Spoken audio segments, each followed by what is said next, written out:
他好像教我要怎么选好的。我来到越南最宜居的城市岘港，连日大雨后终于放晴。我走进居民区的集市，感受当地平凡安逸的生活。接着游览岘港的名片美西沙滩，世界最美6大海滩之一，它令岘港成为越南最美的海滨城市。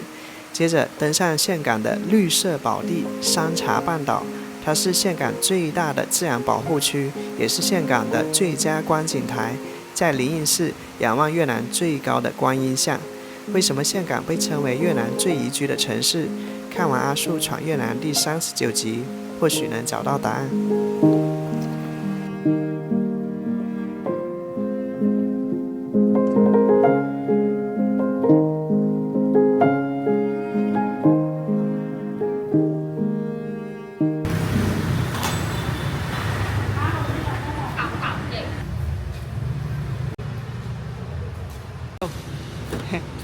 OK， 感恩。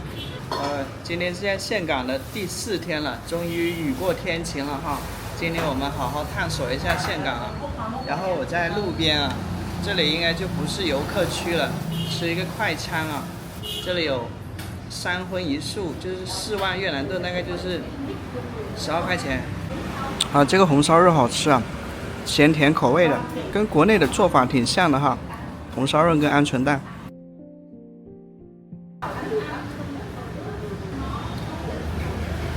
好实在啊！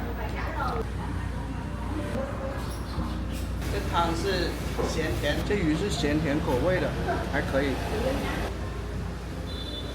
这个是萝卜汤，所以我刚才吃的是3荤1素啊，也就平均下来一个菜也就2、3块钱。现在呢，我们去全球最美的6大海滩之一去看一下，也就是岘港的名片了，美西海滩啊。哦，这就是粉红教堂。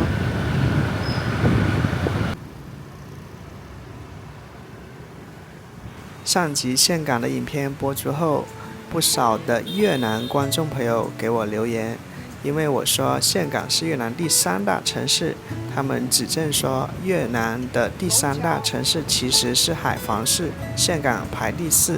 后来经过我重新查阅资料，在越南官方呢，海防市被认定为第3大城市，岘港排第4。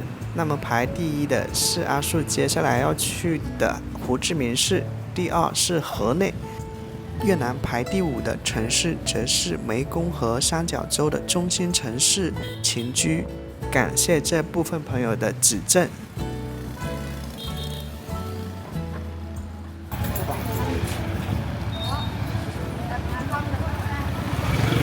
原本要去美西海滩啊，那到这的话被这个市集吸引了，先逛一逛吧，再慢慢走到海滩上去。现在是中午时间啊，应该是下班的这个家庭主妇来这里买菜回家做饭。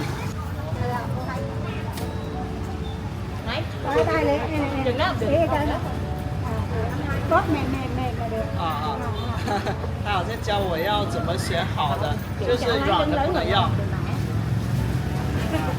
这个山竹好便宜啊，4万越南盾1公斤的，也就是6块钱1市斤哎。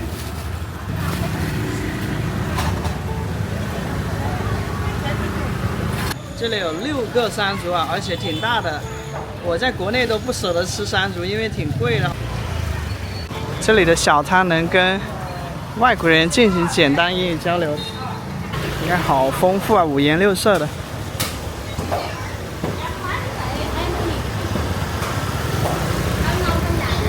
这的山竹好像还比那边便宜5000越南盾呢，3万5越南盾1公斤。荔枝的话2万51公斤，好实惠哈，跟国内相比。这个李子的话2万5，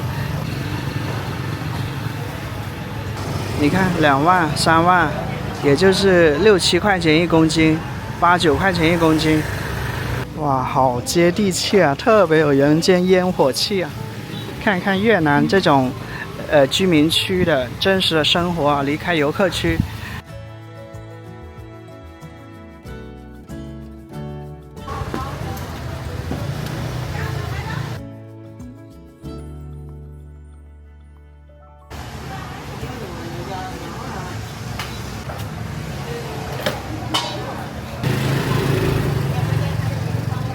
里面是一个室内的一个市场啊，卖蔬菜、卖鲜肉。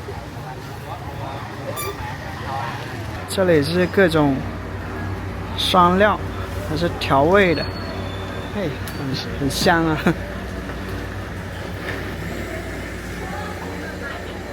花生糖吗？啊。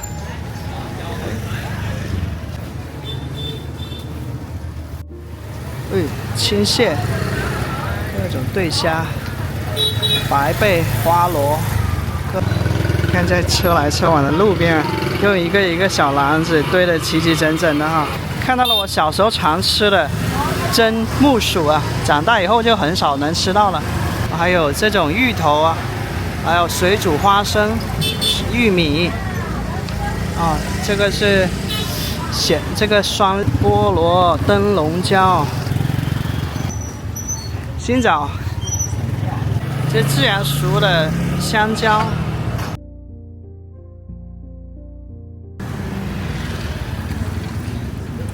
好丰富的水果呀！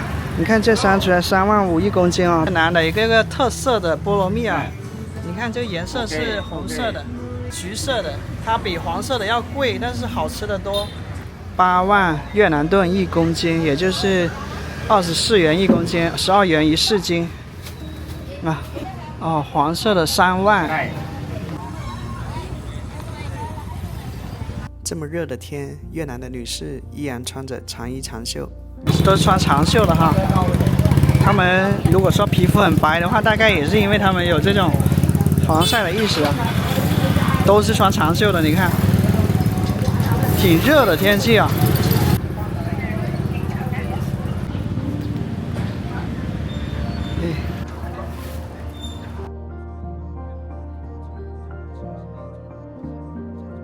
我感觉这个应该挺好吃的，大概是7.5块一个，卖米线的。太渴了，来一杯甘蔗汁。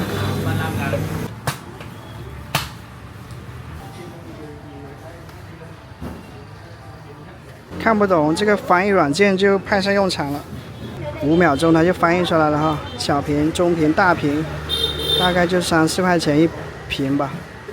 这杯小杯的甘蔗汁儿，这个加满了冰块，然后倒进去一点甘蔗汁，2块钱啊，尝一尝。这比我在河内吃的那个好喝，河内那个太甜了，齁甜的，冰爽很甜。沿着这条路往前走，大概1公里就到美西海滩了，所以这里的居民都是挺富有的哈。你看开的是奔驰啊，3层的一个小房子。我在河口口岸那里跟越南的一个妇女聊天，她说越南不像中国人啊，中国人可以买房哈，可能几十万，但是越南的话，你要拥有自己的房子啊，大多数人还是要买地皮，再自己建房子。你买地皮花一大笔钱，然后建房子又花一大笔钱，但是呢，他们这种建起来的房子住的也舒适嘛，然后呢是可以永久的继承的。我了解到，像越南的地皮啊，因为在荣市那边嘛，就是没岘港那么火热的一个地方，它的地皮好像在1-2年前是3000块钱一平米。那岘港应该是这种很有潜力的城市，可能要翻好多倍。这是这种居民区啊，这是学校吗？教堂啊，这个应该是小学或者幼儿园了哈。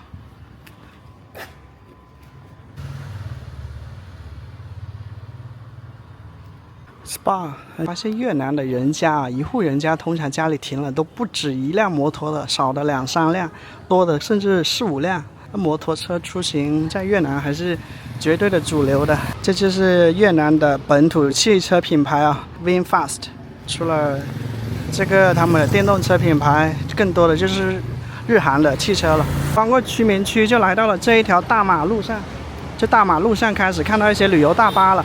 应该马上就到美西海滩了，海滩近了，这些沙滩服出现了。对 ，Grab 小哥，岘港绿岛海鲜餐厅。从这个广告牌能看到，这里游客最多是韩国、日本、中国、俄罗斯。海边的酒店公寓，海鲜餐厅。很快呢，我们将见到全球最美的6大海滩之一啊！我倒想看看究竟有多美。这个海滩的美是怎么定义的？是指它沙子很白、很细、很软，还是指这个海水很干净、很清澈、很湛蓝？这是我等了4天才等到的一个风和日丽啊，雨过天晴的一个天气。又回到了我第一晚住在岘港的附近啊，就在这附近。当时我路过这儿的时候被震撼到了，这些都是海洋里的各种奇珍异兽的感觉。你像这个叫大海虫还是叫什么？我的天啊！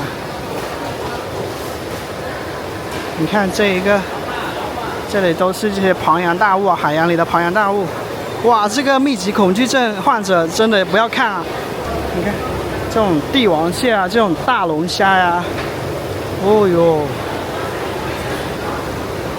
你看这龙虾多大，太大了吧！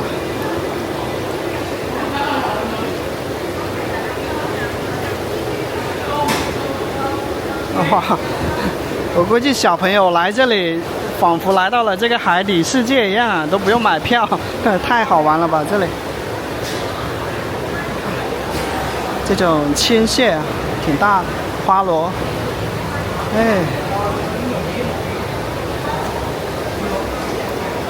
这个是装在那种塑料瓶里面的，也是类似于皮皮虾吧，很大的皮皮虾。鱼是什么呀？好奇特的长相。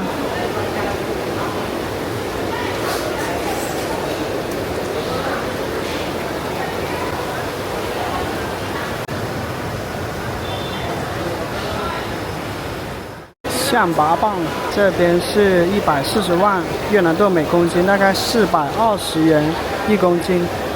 这个蟹是280万越南盾每公斤，大概是800多块钱1公斤。这个龙虾350万，1000多块钱1公斤了。就在这个海鲜柜附近，就是加工区。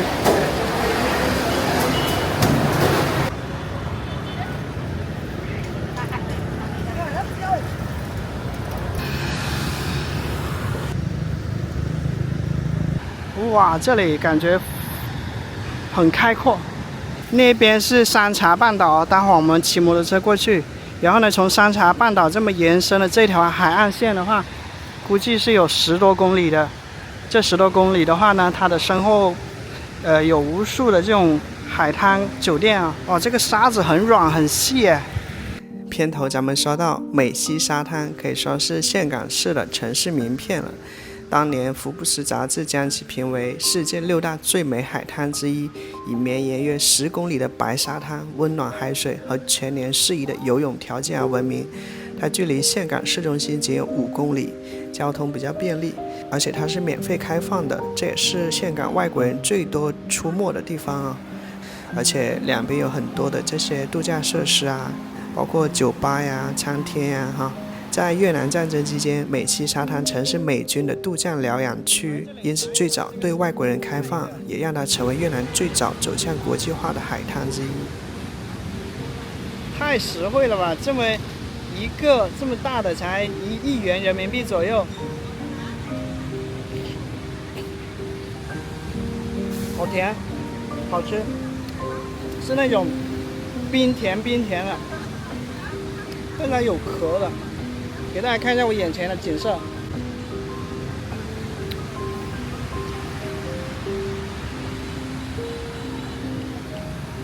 吃这个山竹不过瘾，因为它有个壳在里面。看这个壳，要是它能直接吞下去，就完美了。这个水果。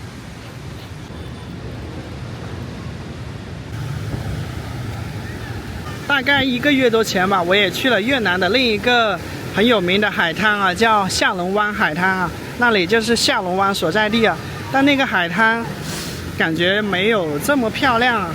看这个海岸线还是挺长的，而且每个角度都挺美的。前面说到越南排名前5的城市分别是胡志明、河内、海防、岘港、清居。那么如果我们稍微了解各座城市的一个发家史跟定位，那么我们就能更了解岘港在越南的位置。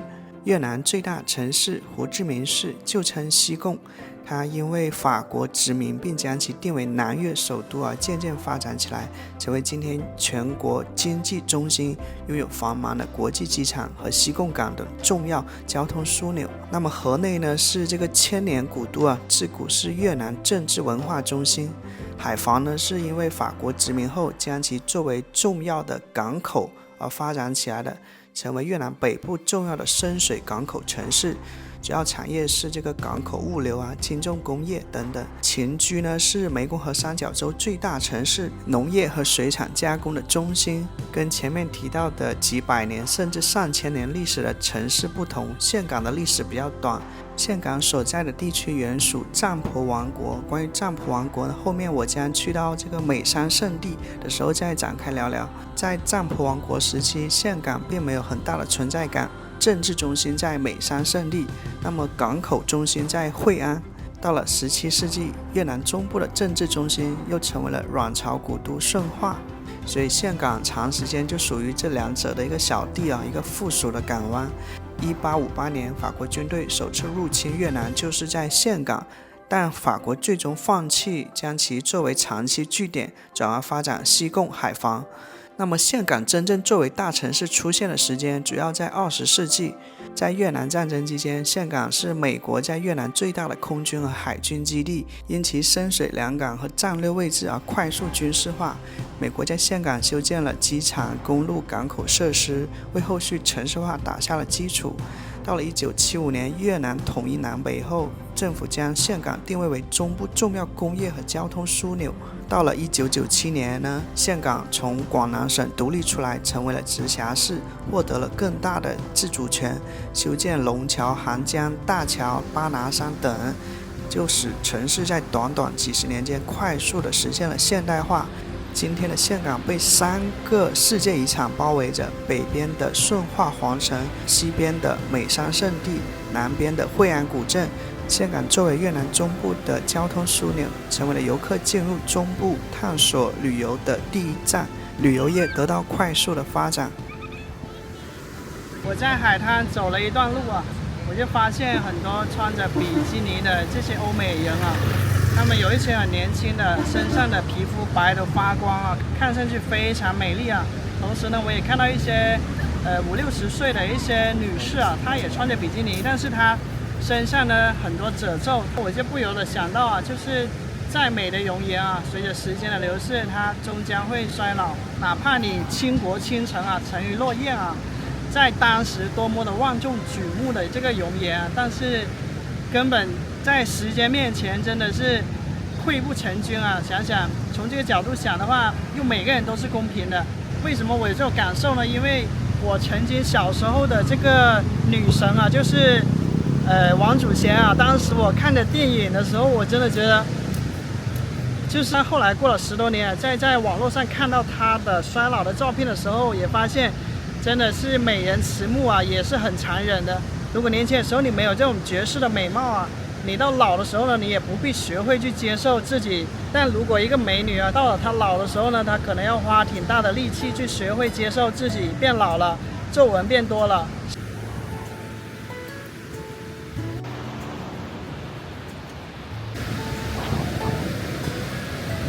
这沙滩多干净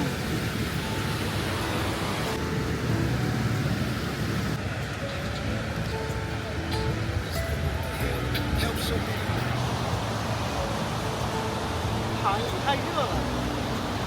美西沙滩的沙子特别细，你看它就是很细很软。那这是城市用水的一个排水口吧，然后流到海里了。怪前面这片海滩人比较少，这城市污水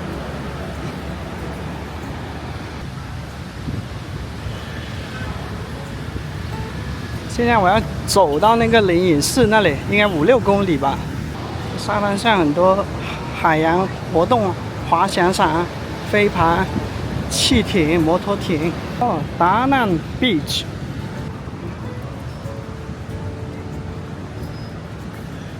海岸边的小庙，东海景。是打车去吧，太热了，走路的话一直流汗。OK， 先讲。打辆摩的前往灵隐寺，在山茶半岛上。山茶半岛名称好听啊。此刻我们出发的山茶半岛位于越南岘港市东北部，距离大概10公里，地处南中国海跟岘港湾的交汇处，是岘港市的治安屏障之一。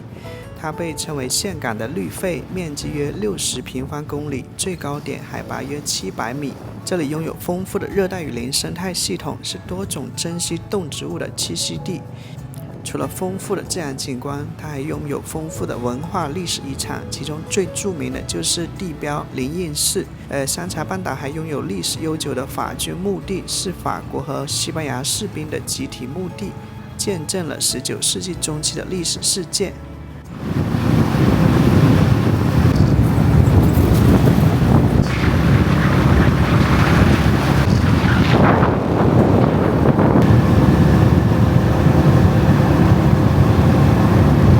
好像这里是养殖那个生蚝吗？还是什么海产品的？现在就属于进入山茶半岛了。它是一个向北部湾伸出去的一个半岛。现在开始爬山，所以你租电动车想要灵隐寺的话呢，最好租摩托车啊，可能电车会有点吃力，因为爬坡。这就是一个这种盘山公路啊，往右边能看到海，又能看到岘港的城市天际线，很美。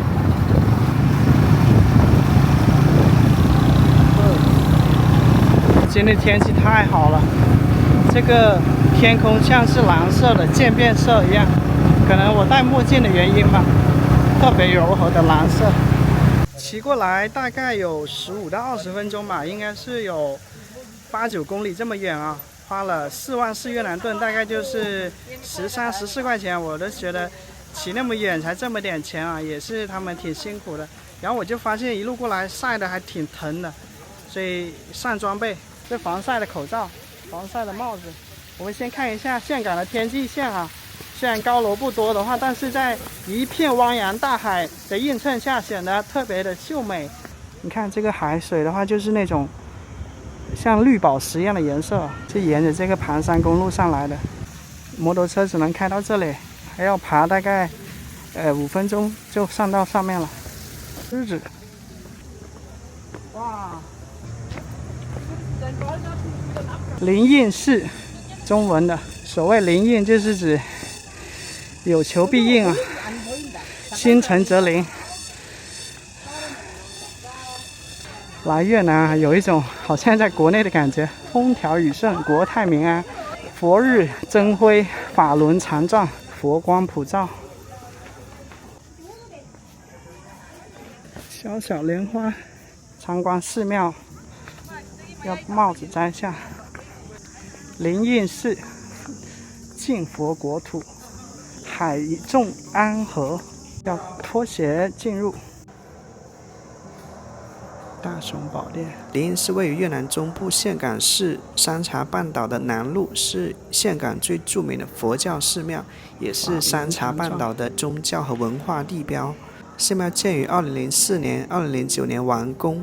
寺庙包括多个殿堂，包括大雄宝殿、观音殿、钟楼等。你想象中的人间天堂是怎样的？我第一个想到的就是，如果哪一天人间成了一片天堂，那就是没有战争的时候。愿世界和平吧。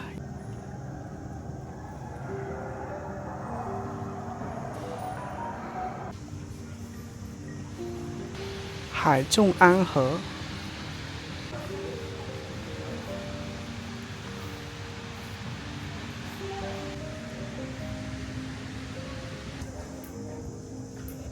从灵隐寺可以看这一座高大的观音。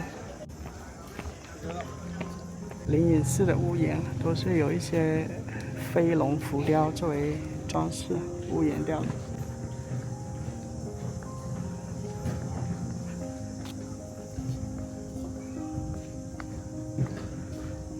着狮子的老人。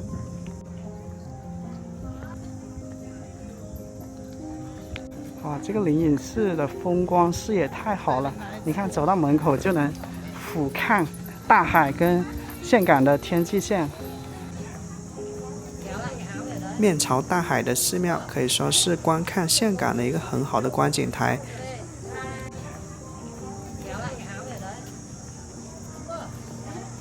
在灵隐寺侧边就是这一座高大的观音雕像了。去买一瓶饮料，太渴了。这个我在越南应该喝了6、7瓶了。哎呦，好高呀！我看资料显示啊，这尊观世音菩萨大佛像是，大佛像有67米高，连座直径有35米，佛像内建12层楼阁，每层楼阁均有阿弥陀佛、观音寺、观世音菩萨佛和地藏菩萨3尊佛像。哇，这里太热了！每层皆有阿弥陀佛、观世音菩萨和地藏菩萨的雕像，就是这3尊。它背靠大山，然后面朝大海，这个风光特别好。在岘港4天啊，等到这么好的天气也是值得了。眼前的白衣观音像连同巴拿山以及龙桥可以理解成是岘港的3大名片。这座越南最高的观音像高67米，内部分为17层，每层有21尊佛像。它是越南境内最高的观音像，被称为越南第一观音。在岘港市几乎任何地方都能看到白衣观音像，成为岘港的精神灯塔，守护渔民和市民。当地人认为这一尊观音像是岘港的守护女神，象征慈悲、守护和安宁。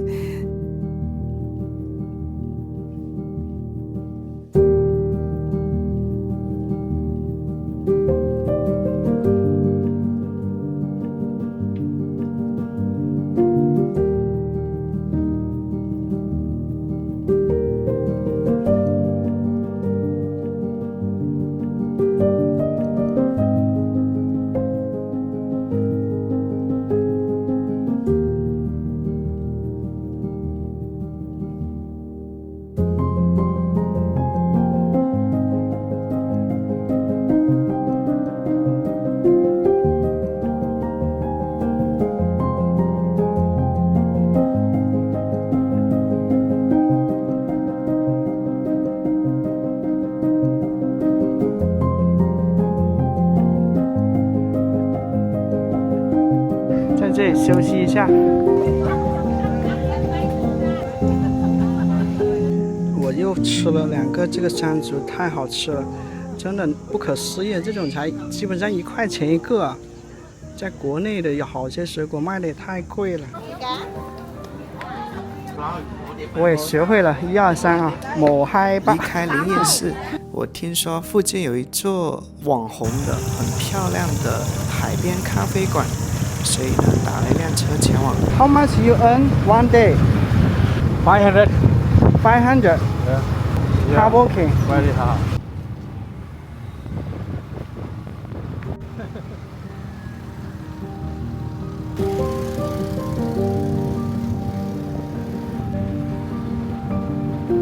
不是希腊去不起，而是这里更有性价比。全是想拍照的小姐姐。她说这个桌子满了，你要进来的话，这就是一个为拍照而生的一个网红咖啡厅，女生会很喜欢。排队买饮料。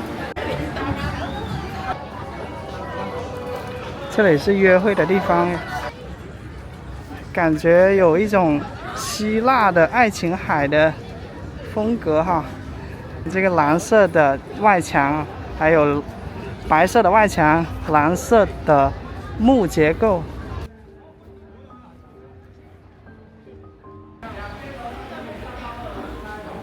如果没有社交媒体的话，这些店铺应该没那么好的生意，因为有了社交媒体，大家才有了表现自己的一个舞台跟时机啊，所以这种拍照的场景啊，就很有市场。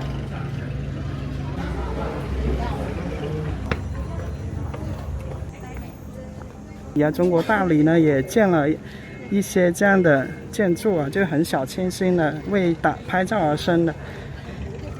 你看，岘港的天际线啊，背靠群山的。在越南，除了岘港以外，还有很多其他的海滨城市也很漂亮。但是在大多数越南人的共识里面，岘港被认为是最宜居的城市。包括我的一些越南观众也给我留言，欢迎你来到越南最宜居的城市。那么为什么是岘港呢？如果你在岘港有比较长的生活经验，或者是岘港当地人，欢迎留下你的看法。我在岘港住了约8天左右啊，我的一些想法呢，将留到岘港的最后一集影片和大家分享。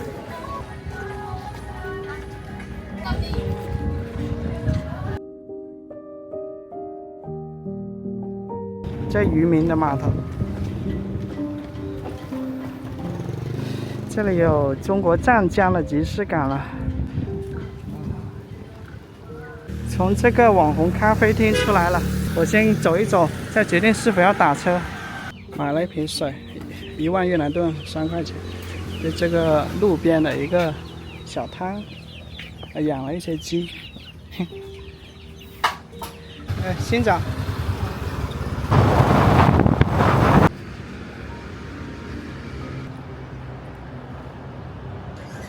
叫宝台山寺吗？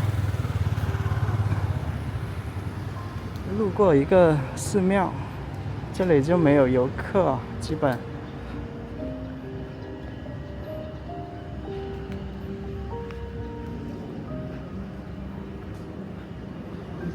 看这个盘龙的柱子，2个金辉煌的亭子，看飞机啊，飞得挺低的。如来佛，还有这个是唐僧吗？观世音菩萨。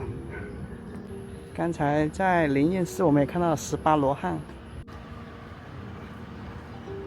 这样的一个牌楼啊，上面还嵌着一些神仙，面朝大海。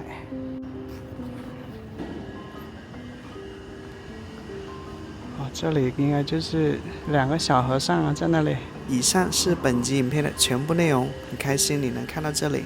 如果你觉得拍得不错，请记得订阅我的频道。下集影片我们一起去探访岘港最地道的、最有人间烟火气的市集，品尝岘港特色美食。感谢收看，我是阿树，我们下期见。